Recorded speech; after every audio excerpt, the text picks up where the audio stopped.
ମା କଣ ତାଳ ଧୁଇଲଣି? ଏତେ ଦିନ ପରେ ହଁ ବାଡିରେ ଆମର ତାଳ ପଡିଲା। ସତରେ? ଆଜି ରାକ୍ଷୀ ପୂର୍ଣ୍ଣିମା ବୁଝିଲୁ। ହଁ ଆଉ ରାକ୍ଷୀ ପୂର୍ଣ୍ଣିମାରେ ତାଳ ପିଠା ନହେଲେ କେମିତି ରାକ୍ଷୀ ପୂର୍ଣ୍ଣିମା ମନାଯିବ? ସତରେ ମାନେ ତାଳ କାକରା କରିଦବ। ଆଜି କଣ ହବ? ତାଳ କାକରା। ତାଳ କାକରା ମୋ 3 ଆଇଟମ।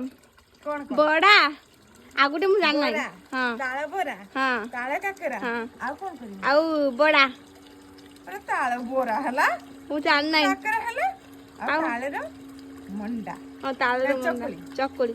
ଚକୁଳି। ହଁ ତାହେଲେ ଗେଲି ଝିଅ 3ଟା ଆଇଟମ ଖାଇବ ତାଳରେ। ହୁଁ ହଉ ମୁଁ ବନେଇ ଦିଏ। ହେଁ ହୁଁ ତ ସାଙ୍ଗମାନେ ଆମର ଏତେ ଦିନ ପରେ ତାଳ ପଡିଲା ଆମ ଗଛରେ। ଆପଣମାନେ ସମସ୍ତେ ଦେଖିଥିଲେ କେତେ ତାଳ ଧରିଛି ତାଳ ଗଛ। ଆଉ ବହୁତ ଦିନ ପରେ ତାଳ ପଇଲା। ଆଉ ସେଟା ହଉଛି ରାକ୍ଷୀ ପୂର୍ଣ୍ଣିମା ଦିନ ତାଳ ପିଠାଟା ହବା ଦରକାର। ରାକ୍ଷୀ ପୂର୍ଣ୍ଣିମା ଦିନ ତାଳ ହିଁ ପଡିଛି। ଆଜି ହବ ସ୍ପେଶାଲ ତାଳ ପିଠା ଗେଲି ଝିଅ ପାଇଁ। ହଁ ଆଉ ଆମେ ମାନେ ଖାଇବୁନୁ, ନା ଆମେ ଖାଇବୁ।